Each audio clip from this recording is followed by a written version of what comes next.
Եթե կա եկեղեցի,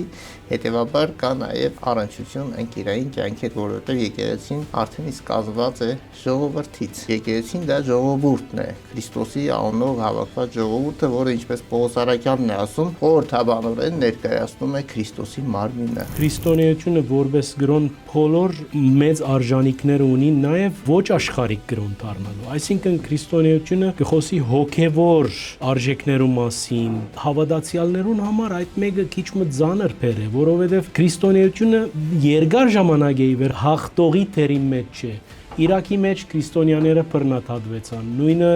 Սիրիայում, նույնը Լիբանանում։ Ով կմտածեր, որ 120,000 մարդ մի քանի օրվա մեջ կարող էր զրկվել իր հայրենիքից, բայց տեղի ունեցավ, չէ՞։ Հիմա մենք ոչ պիտի համակերպենք այդ եղելության հետ։ Առաջի ճանապարհը հարց լուծելու պետք է լինի աղոթքը։ Եթե այս գիտակցությամբ մոտենանք մենք հարցերին, վստահ եղեք, որ մեր քննադատությունները շատ ավելի կառուցողական ու շինիչ պիտի լինեն։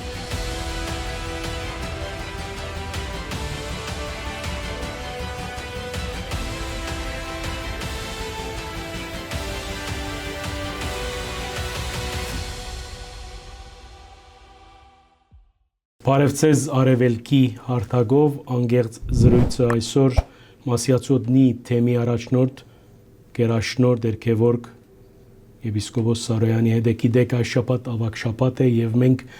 այդ արիթեն ներշնչված ուզեցինք Սրբազան օրը հյուրընկալել, որուն համար շնորհակալ ենք։ Աստվածօգնական Սրբազան հայր։ Աստված պահապան։ Սրբազան հայր, սկսենք նախ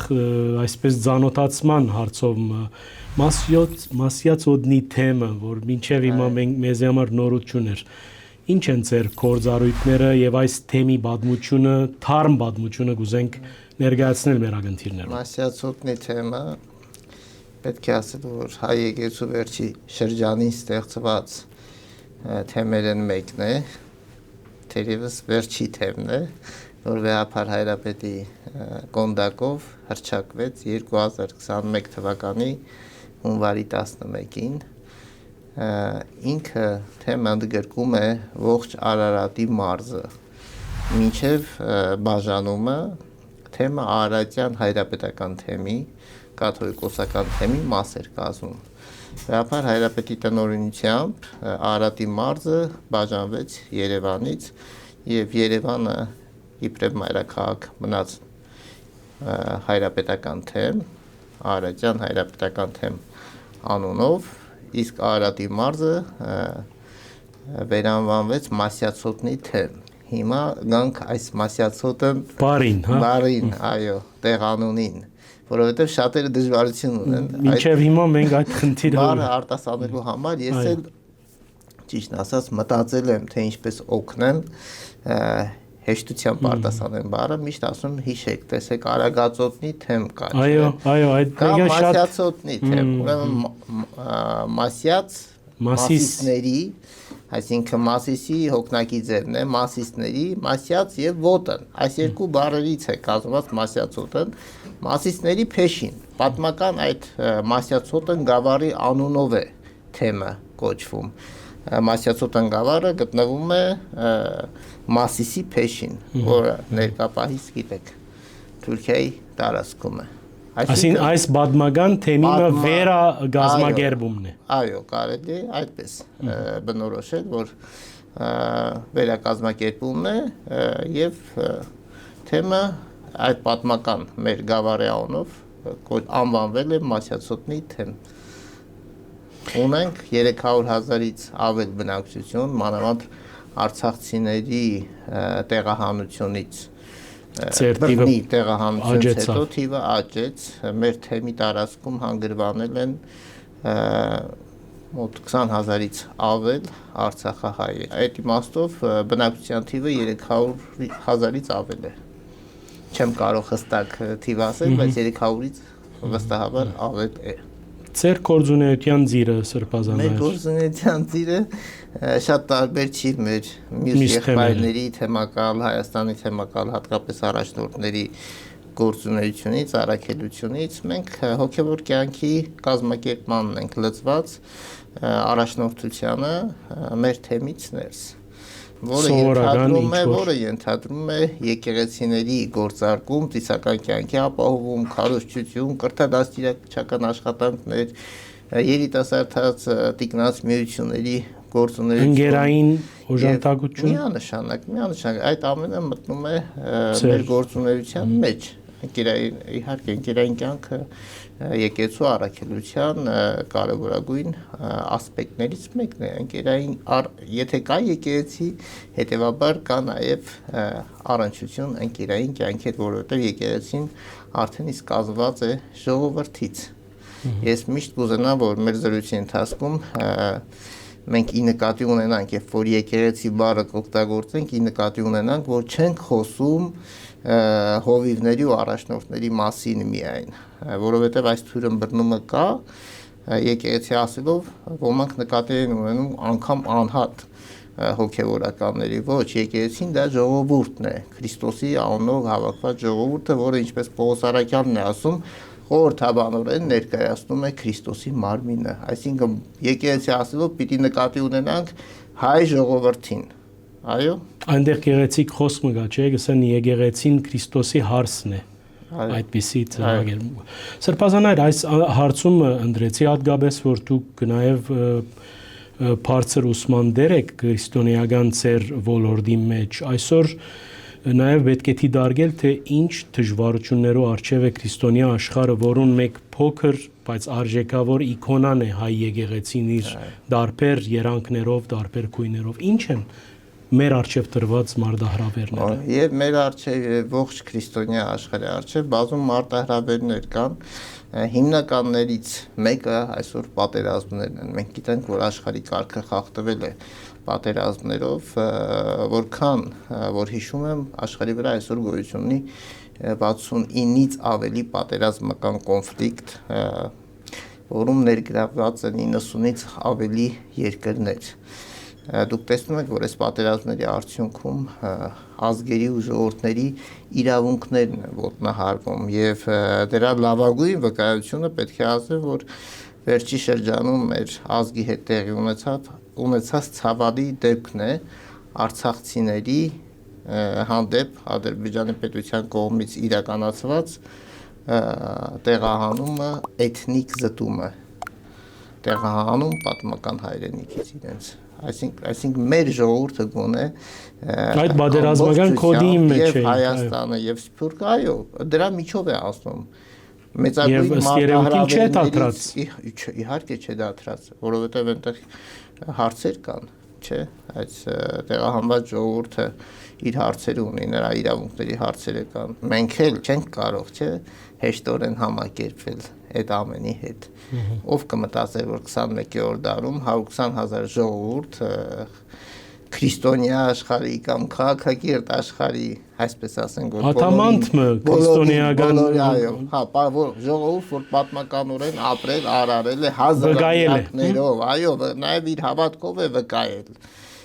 իր ինքնության մասին, իր քրիստոնյա լինելու մասին, ով կմտածեր, որ 120,000 մարդ մի քանի օրվա մեջ կարող է զրկվել իր հայրենիքից, բայց տեղի ունեցավ, չէ։ Հիմա մենք ոչ պիտի համակերպենք այդ եղելության հետ։ Մենք անգեղ զրույցի ենք, Սրբազան հայր, գիտեք, քրիստոնեությունը որպես գրոն բոլոր մեծ արժանինքներ ունի նաև ոչ աշխարհիկ գրոն դառնալու։ Այսինքն քրիստոնեությունը կխոսի հոգևոր արժեքներու մասին, դիրոջ քալստյան մասին, փրկության մասին, բայց նաև հավատացյալներուն համար այդ մեկը քիչ մը ծանր բեր է, որովհետև քրիստոնեությունը երկար ժամանակ է իվեր հաղթողի թերի մեջ չէ։ Իրաքի մեջ քրիստոնյաները բռնաթաթվեցան, նույնը Սիրիայում, նույնը Լիբանանում, դվիկ Արցախի օրինակը, դվիկ դարբեր օրինակներ կան։ Հատկապես պատերազմը նշեցի որպես մեծագույն մարտահրավեր, որովհետև մարդկանց իրավունքները ոտնահարվում են, մարդիկ հայրենազրկվում են, տնազրկվում են, կորցնում են ամեն ինչ։ Այո, եւ այս մեկը կորցնում են հույսը, կյանքի հանդեպ Սրբազան հայր, հավատացյալներու հոգին վրա, եկեղեցին հերանալու, այսպես բարդվածի հոգեբան, որտեղ ոչ մեկը գուզե բարդվիլ, չէ, ոչ մեկը գուզե գործընծնել, այդ մեկը ինչով գաստե քրիստոնյա եկեղեցին ինչ թեղադոմս ունի այսօր թեմ պայքարել։ Մենք որ քրիստոնյա եկեղեցիները ընդհանրապես արձագանքում են կամ փորձում են օգտակար լինել, ինչպես օրինակ Արցախահայերի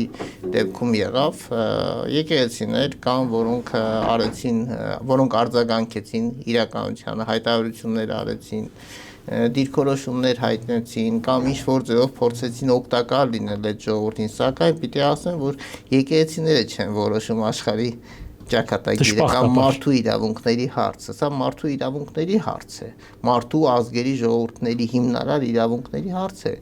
երբ որ խոսում ենք պատերազմների, տեղահանության, ցեղասպանության կամ էթնիկ զտման մասին, մենք գործ ունենք մարդու հիմնարար իրավունքների հետ եւ մենք գիտենք, որ միջազգային կառույցներ կան, որոնք կոչված են ապահովելու աշխարհում այդ ամեն ինչը, սակայն ինչ են ականատես լինում, որ աշխարհում գործում է ուժի օրենքը ներկա պահին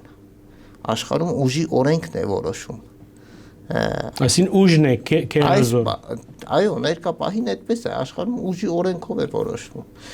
որովհետև դուք էլ նշեցիք, որ տարբեր տեղեր իրավունքներ են խախտվում, մարդկանց, ազգերի, ժողովուրդների, խախտում են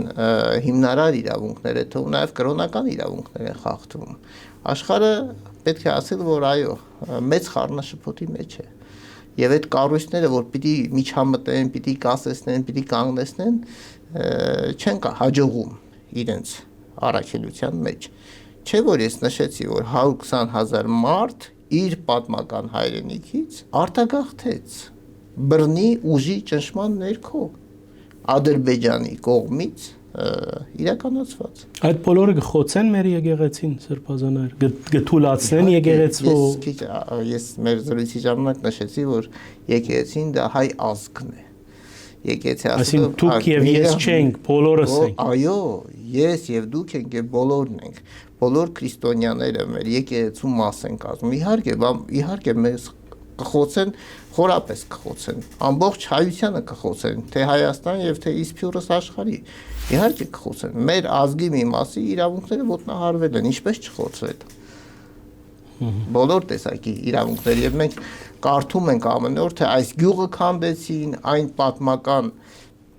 պատմական հուշարձանը եկեղեցին վնասեցին կամ ավիրեցին, պղծեցին, կործանեցին, սա է տեղի ունենում այսօր քաղաքակիրթ աշխարհի աչքի առջև։ Հիմա դուք ասում եք կխոցե, իհարկե կխոցե եւ մենք հասկանում ենք նաեւ, որ դեռևս ուժի իրավունքն է թելադրողը։ Այն միջազգային կառույցները, որ մարդու իրավունքներով պիտի զբաղվեին, այդ կառույցները ձախողում են։ Մյուս կրոնները սակայն գազեք բամը կդած են սրբազաններ կոնսենսուսը այդ ուժի սկզբունքով կործելու, որովհետև մենք կտեսնենք նաև մերձավոր արևելքի մեջ քրիստոնեության թերի նահանջ եւ ուզենք չուզենք իսլամության թերի հավելում, բարձրացում։ Եթե քրիստոնեությունը ճնշվի, բնականաբար դերին է, եթե քրիստոնյաները ստիպված լինեն արտագաղթելու այն տարածքներում, որտեղ ապրել են, բնականաբար կլինի քրիստոնեական եկեղեցու դերի նվազում, կորուստ կլինի։ Իսկ ասոնց թարմանը ինչ է։ Բայց պետք է ասել, որ ոչ միայն քրիստոնյաներն են այդ բանին ենթարկվում, այդ ճնշումներին, այլև շատերը անկախ կրոնից այդ մերձավոր արևելքը, երբ որ դուք նշեցիք, շատերն են արտագաղթում իրենց հայրենիքից։ Այդ բռնաճնշումների արդյունքում չէ որ մենք գիտենք, որ իսլամի մեջ էլ մի ուղղություն չէ, գերիշխող, կամ տարբեր այո, եւ նրանց մեջ էլ խաղաղ չեն հարաբերությունները։ Իհարկե, այս մասին պետք է խոսեն ավելի արևելագետները, որոնք շատ ավելի գիտելիք ու տեղեկություն ունեն դրա մասին, նրանք ավելի խորությամբ կարող են վերլուծել։ Բայց մենք տեսնում ենք, որ այս պատերազմը այսօր, պատերազմները մարդկության նետված մեծագույն մարտահրավերն է։ Գիտեք, մեր Տերը Հիսուս Քրիստոսը նաև արդարության, ընկերային արդարության վարդապետ էր։ Շատեր հաճախ իրենց խոսույթի մեջ կմեջբերեն այդ բադգերը, երբ Տերը մտավ դաջար եւ դուրս վդարեց այդ վաճառականները, այդ բադգերը։ մենք որպես հայ եկեղեցի ինչքանով մոտ ենք այսօր այդ ընկալում են, ինչքանով հայ եկեղեցին առաջաբահ է ընկերային արդարության թեմայով, որովհետև գիտեք, մեր ժողովուրդն հատվածը միշտ եկեղեցիեն դժգոհ է։ Դարբեր արիտներ եւ նույն դժգոհությունը։ Ես գուզեմ այդ դժգոհությունը փառաբել նաեւ։ Նրանք, ովքեր դժգոհ են, նրանք եկեղեցու մեջ չեն, ցավոք սրտի։ Նրանք, ովքեր եկեղեցու մեջ կլինեն, կհասկանան։ Պետք է դժգոհել թե ոչ։ Հայ եկեղեցին միշտ իր իմ համոզումն եմ հայտնում անձնական, իր առաքելությանը հավատարիմ է եղել կախված պատմական հանգամանքներից։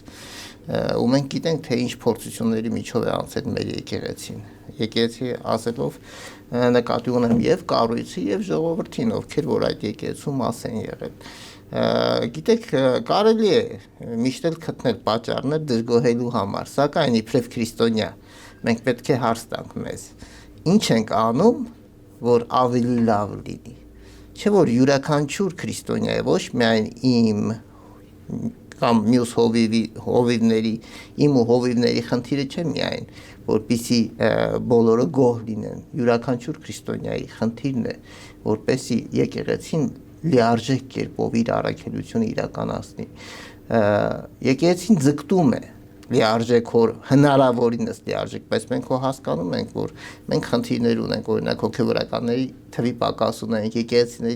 եկեղեցիներ վերակառուցելու, նորերը կառուցելու խնդիր ունենք, խնդիրները շատ են։ Դժգոհելուց առաջ պիտի հիշենք վերջի 100 տարում հայ եկեղեցին ինչ փորձությունների միջով անցավ ցեղասպանություն, խորհրդային բռնաճնշումներ եւ հիմա պիտի ասել, որ այս վերջի 30 տարին է հայ եկեղեցին, որ ցույց է տալի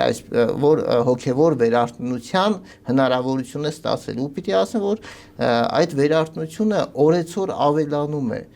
Կարող է լինեն բացթողումներ, հա։ Դե տեսեք, մենք մեղավոր մարդիկ ենք։ Ես միշտ հավատացյալներին խնդրում եմ նաև աղոթել ինձ համար աղոթեն, որ ես կարողանամ այս լուծը, այս պարտականությունը, այս առաքելությունը ու կոչումը արժանապատիվ ձևով իրականացնել։ Ինչ կա այդտեղ։ Բոլորը պիտի հասկանան առաջինը, դժգոհելուց առաջ, որ պետք է աղոթեն հովիվների ու առաջնորդների համար, որ նրանք ի վիճակի լինեն։ Այդ իմաստությունն ու խոնարհությունը եւ նվիրումը ունենան իրենց առաքելությունը լիարժեքորեն իրականացնելու համար։ Մենք մեղավոր մարդիկ ենք, տկար մարդիկ ենք։ Մեզ համար պետք է աղոթել, որպեսզի մենք ավելիով կարողանանք ծառայել մեր ժողովրդին։ Ու ցանկացած քրիստոնյա այս գիտակցությամբ պիտի մոտենա ամեն ինչին եւ իր կոչմանը եւ առհասարակ եկեղեցուն դժգոհելուց առաջ։ Հիմա իմ ասածը որն է, որ դժգոհելուց առաջ մենք պիտի մտածենք իբրև քրիստոնյա, մենք ինչ ենք անում, որ ավելի լավ լինի։ Այսինքն մեզ մե յուրաքանչյուրը եկեղեցին Աստված մարդկային կառույցը, իհարկե յուրաքանչյուրս, եթե դու պիտի նախ առաջինը դու պիտի քեզ մաս զգաս եկեղեցու։ Երբ որ մենք մկրտում ենք որևէ մեկին, նրան որդեգրում ենք եկեղեցուն, նա Քրիստոսի մարմնի անդամ է դառնում, մի մասն է դառնում։ Դու իբրև այդ մարմնի, հիմա ինչպես է, չէ՞ մարդկային մարմինը, բոլոր Պողոս Արաքյալն ասում է, որ բոլորը կապ չունի մեծ կամ փոքր անդամներ, բոլորը հավասարապես կարևոր են, որպեսզի օրգանիզմը աշխատի, գործի։ Հիմա ցանկացած մեկը մեր եկեղեցուն փոքրից սկսած մինչև մեծը ու պաշտոնյան բոլորը կարևոր անդամներն են Քրիստոսի մարմնի։ Եթե այս անդամները ամեն մեկ իր տեղում աշխատեն, հա,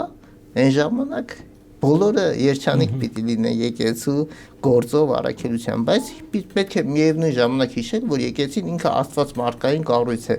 այսինքն այն խորհուրդը, որ իրականացնում է դա աստվածային է, իսկ այն նրանք, ովքեր իրականացնում են, դրանք մարդիկ են։ Միշտ պետք է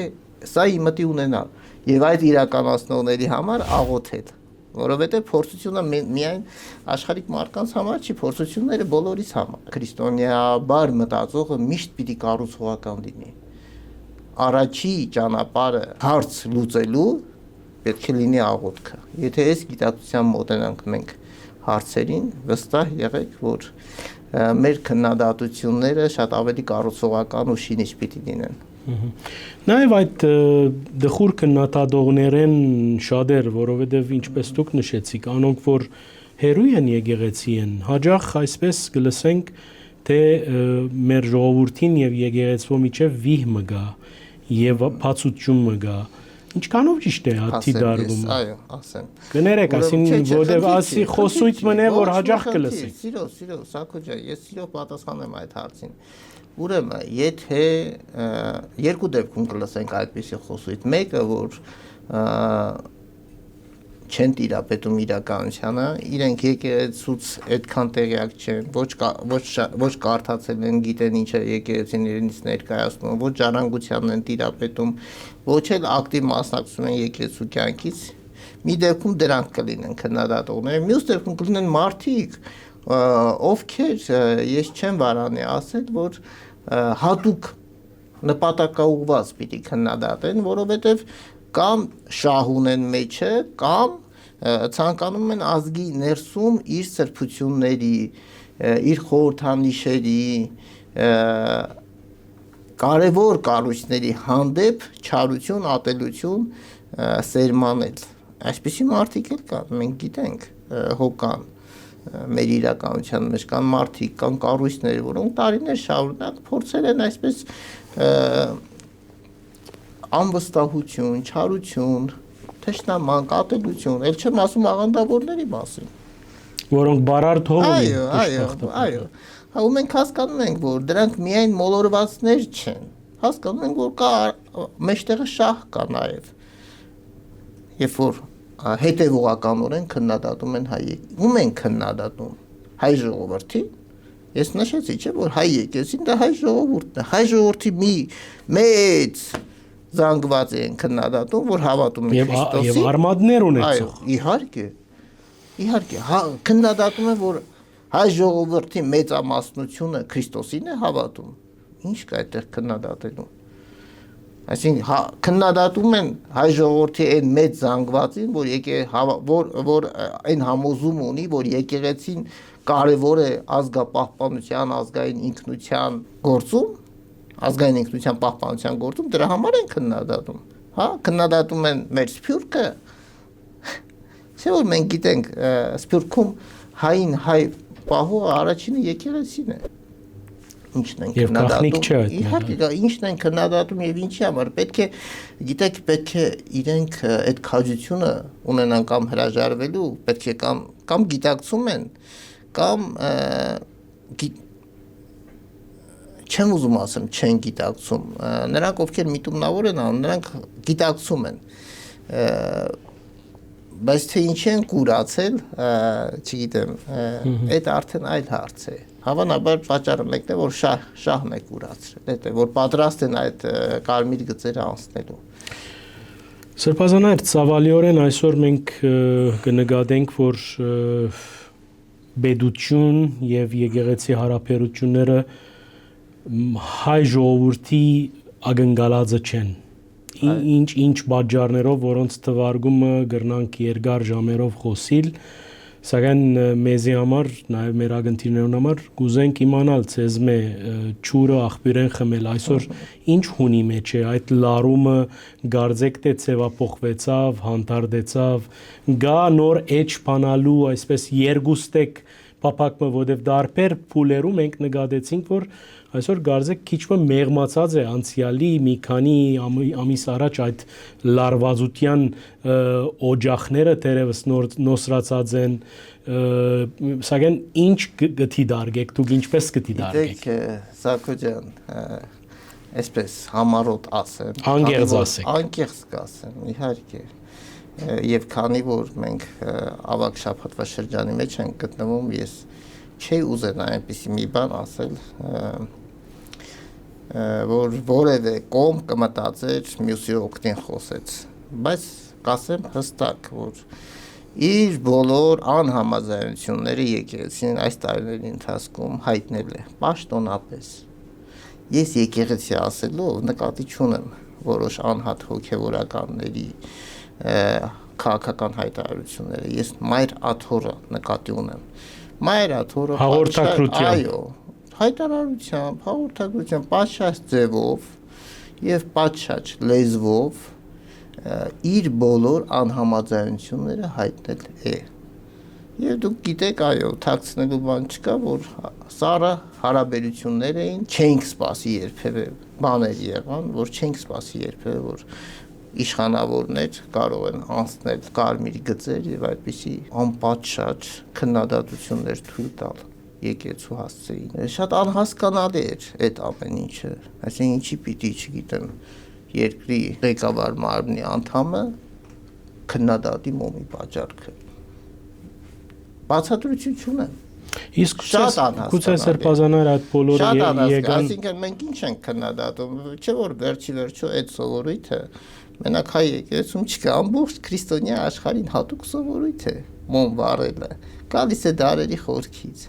Ինչն են քննադատում, կամ քննադատելուց առաջ չեն մտածում վերջի վերջո, որ սա վիրավորանք է ողջ քրիստոնյա աշխարհի, հատկապես ավանդական եկեղեցիներին, որոնց հատուկ է այդ բարեպաշտական սովորույթը։ Շատ անտեղի բաներ եղան, որի բացատրությունը չունենք իհարկե, եւ բնականաբար չենք ուզենա, որ երբեք չենք ուզենա, չենք պատկերացնի ու երբեք չենք ուզենա։ Շատ դժվար է բացատրություն տալ, թե ինչու համար։ Ես չունեմ բացատրություն։ Սրբազաններ, իսկ գուցե այս բոլորը, այս հաջող ինչպես դուք թվարկեցիք անհասկանալի այս խոսույթները կամ քննադատությունները Երևան ելան հատկապես Պակրատ Սրբազանի շարժումին ի հետևանք կա այդպիսի բան։ Չէ, այդպես չէ։ Չէ, եթե մենք հետ գնանք,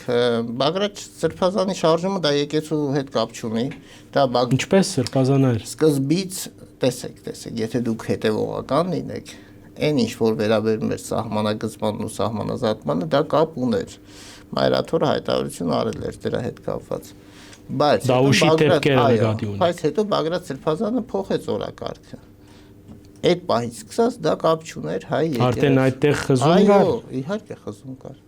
Այսինքն Պակրատ Սրբազանի քաղաքական հայտարարությունները Մայրաթորի գողմե հովանավորված չէին։ Ոչ։ Այսինքն ես կարծում եմ դա հասկանալի է եղել։ Մայրաթորը իր ասելիքը միշտ ասել է։ Պետք չի անհատ հոգևորականների խոսույթը ասածը վերագրել հայ եկեղեցուն։ Դա մեծ սխալ է։ Հայ եկեղեցին ասում է պաշտոնական հայտարարության հաղորդագրության միջոցով այն ինչ որ պիտի ասի։ Անհատների ասածները, անհատները եթե ասում են պաշտոնական հայտարարության շրջանակում, խնդիր չկա։ Նշանակում է շարունակում են դա, բայց երբ որ բայց վերցնել մի անհատ հոգևորականի ասած ու ասել սա հայ եկեղեցու հայտարարությունն է, ճիշտ չի։ Պետք է հասկանալ։ Եթե հայ եկեղեցին պաշտոնապես դրա վերաբերյալ չի արել որևէ բան, հայտարարություն, ուրեմն պետք չի կապել մեկը մյուսի հետ։ Այսինքն իմաստը շատ հստակ է։ Շատ հստակ է։ Կարծում ձեր համար էլ հստակ է, չէ՞։ Այո։ Հայ եկեղեցին Մայրաթորը ինչ որ պիտի ասի, միշտ պաշտոնական հայտարարությունների միջոցով ասում է։ Այսօր ինչ է եկեղեցու գեցվածքը այս իշխանություններուն վերաբերյալ իշխանապողության հավատացող է Մայր եկեղեցին։ Ինչի՞ն։ Իշխանապողության։ Գողմե կամ ինչ է իր առաջարկը կամ իր ծևաչափը։ Մենք չունի այդ գեցվածքը։ Ես ոչինչ չեմ կարող ասել այդ հարցը։ Այսինքն հոգևոր խորհրդի վերջին ժողովը պիտի հետևեք պաշտոնական հայտարարություններին։ Մայրաթորի ցանկացած հարցի վերաբերյալ կեցվածք իմանալու համար պիտի հետևեք պաշտոնական հայտարարություններին։ Ինչ թե վերջի շրջանում դուք գիտեք, Մայրաթորը Վատիկանի այո։ Հետևեք պաշտոնական հայտարարություններին ցանկացած հարցի վերաբերյալ։ Թե չէ դուք կարող եք օրինակի համար ասեք, օրինակ Մայրաթորը ինչ է մտածում այս ինչ պաշտոնյայի մասին։ Բնականաբար Մայրաթորը ոչինչ չի ասելու։ Այդ ինչ պաշտոնյայի մասին։ Այո, բարձ է։ Իր գործառույթը չէ, ճիշտ է։ Պետք է հասկանանք։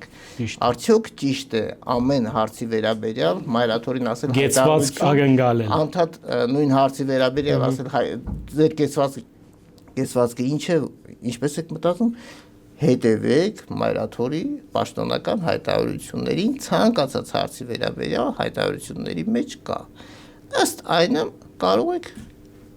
ենթադրություններ անել։ Բարձ է սրբազաներ։ Գիտեք ինչու այս հարցը դվի, որովհետև մենք լավ գիշենք, թե Մայրաթորը կներեք մի բան, Մայրաթորը բոլորին նախ հայ եկեղեցին, հայ ժողովրդին նայում է իր ընտանիքի մաս։ Իբրև ընտանիքի են նայում, բոլոր կողմերին նայում է ընտանիքի մաս։ Դուք այս տրամաբանության մեջ պիտի, եթե ընտանիքում կա քննադատություն, հա, ծնողը զավակին քննադատում է, դա սիրո արտահայտություն է միայն։ Այդ քննադատությանը կարող են արժանանալ զավակներից յուրաքանչյուրը։ Այդպես չի։ Մայր աթոռի բոլոր հայտարարությունները մեր ազգային պետական շահից են բխել եւ շարունակում։ Այսինքն ասել գուզեք, որ Մայրաթորը գներեք ընդդիմության եւ իշխանության մի խառնեք Մայրաթորին ընդդիմության եւ իշխանության արանքում։ Դա նսեմացնում է Մայրաթորի դերը։ Մի իջես, սխալ է իջեցնել ընդդիմության կամ իշխանության հարթագին, այո, պետք չի խառնել Մայրաթորը, մենք գիտենք ուներ պատմական առաքելություն ունի, երբ որ մտահոգություն է եղել, Մայրաթորը պաշտոնապես իր ձայնը բարձրացրել է, ու պետք չի Մայրաթորի ձայնը նույնացնել մեկի կամ մյուսի հետ, ասել այստեղ իշխանությանը պահեց, այնտեղ ընդդիմություն, ոչ, Մայրաթորը ողջ հայության երագն է, սիրտն է։ Իհարկե, անունից է խոսում։ Ի Հայաստան եւ իսկորս աշխարհի ամենայն հայոց հայրապետը, երբ որ դիրքորոշում է հայտնում է ողջ հայության մտահոգությունները նկատի ունենալով եւ բոլոր հայտարարություններն էլ, չգիտեմ, ասածս ոնց կհասկանան, ոնց կմեկնաբանեն Մայրաթորի վեհապար հայրապետի գլխավորած առաջնորդած եկեղեցու կողմից հնչած բոլոր հայտարարություններն էլ համոզումս է բխում են մեր ազգային պետական շահից։ Բոլոր հայտարարությունները։ Այո։ Ու պետք չի ասել, որ Մայրաթորը քաղաքականությամբ է զբաղվում, չի զբաղվում։ Այդ քաղաքականությամբ զբաղվել չի։ Այդ մտահոգություն հայտնելն է։ Պատմականորեն Մայրաթորը հազարամյակով առաջնորդել է մեր ժողովրդին եւ վերջիվերջո ազատագրական պայքար է, չէ՞։ Հովանավորել, առաջնորդել հայ եկեղեցին։ Նահատակներ դված է, զոհվել։ Ամբողջ մեր պատմությունը եւ դա արել է հանուն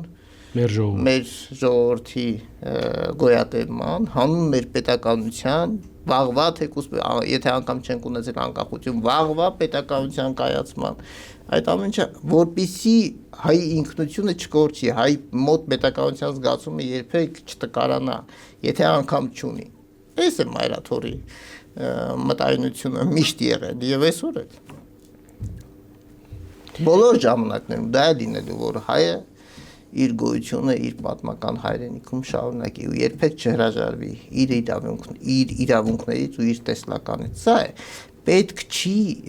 էժանացնել, իջեցնելով իշխանության, ընդդիմության, այսպես մակարդակներին, պետք չի Մայրաթորի Բայց փորձեր եղան սրբազաններ։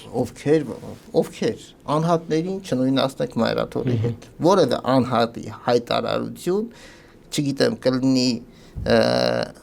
ընդդիմության կողմից կամ իշխանության կողմից կամ ընդդիմության դեմ կամ իշխանության դեմ չնույնացնեք դա, եթե էլի եմ ասում պաշտոնապես հայտարարություն չի արել Մայրաթորը, եթե պաշտոնական հայտարարությունից շեղում է, չգիտեմ, կա քաղաքական գիծ, դա չնույնացնենք Մայրաթորի հետ։ Մայրաթորը միշտ իր դիրքից է խոսել եւ շարունակելու է խոսել։ Իր դիրքերից, իբրև հայ եկեղեցի, իբրև հոգևոր առաջնորդ մեր ողջ ժողովրդի ու բոլորին էլ Մայրաթորը վերաբերում է որպես իր զավակների։ Մայրաթորի համար մեր հայրենիքը, մեր ազգը դա ընտանիք է։ Լսենք Մայրաթորի ցայնը։ Սրբազաններ վերադառնանք մեր զրույցը ամփոփելու այսօր այս շաբաթը յուրաքանչյուր հայ անհատի, հայ քրիստոնյայի համար ամենաարժեքավոր շաբաթն է եւ իր խորհուրդներով իր հատկանշական արարողություններով գիտեք այսօր ավակինշաբթի է եւ ոդենլվա իգարկն է դո ավակուրպատ եւ հրաշապար հարության դոնն է ինչ պատկամ ունի Գևորգ Սրբազանը մեր ագընթիրներով այո դե մենք մեծ պահքի շրջանը ապրեցինք եւ հիմա ավագ շաբաթվա շրջանի մեջ ենք, որը չարչարանած շաբաթ կամ ավագ շաբաթ է կոչվում եկեղեցու հայրերի կողմից եւ մենք գնում ենք դեպի Քրիստոսի հարություն։ Իմ մեծագույն մաղթանքը կլիներ կամ խոնարհ մաղթանքը կլիներ, որ մեր ժողովուրդը երբեք չկորցնի հույսը եւ հավատքը կյանքի հանդեպ։ Միշտ այդպես զորավոր կերպով այդ կամքը դրսևորի ապրելու, ստեղծելու եւ իր իրավունքների տերը լինելու։ Սա կլինի իմ հարության պատգամը, որ շարունակի հավատալ Քրիստոսի հարությանը եւ իր հարությանը։ Այո։ Կարծեք մեր ժողովուրդը եւ Քրիստոսի հարության խորհուրդը միշտ միասին եղած են։ Սրբազաներ անգերձ էր մեր զրույցը, անչափ շնորհակալ եմ։ Մեր ագնտիրներն հիշեցնեմ, որ այսօր հյուրս մեր եկեղեցու երդասարդ եւ աշխուժ միապան հայրերեն Մասյաց Օդնի թեմի առաջնորդ Գևորգ եպիսկոպոս Սարոյանն էր եւ ավարտին հորթորս տարածեցեք մեր դեսանյութը, լայք մսեղմեցեք, մեկնաբանությունը թողեցեք անշուշտ ընդունելի սահմաններում մեջ եւ այդպիսով խթանած գլակ անգախ մամուլի մեր առաքելությունը բարին ընծես։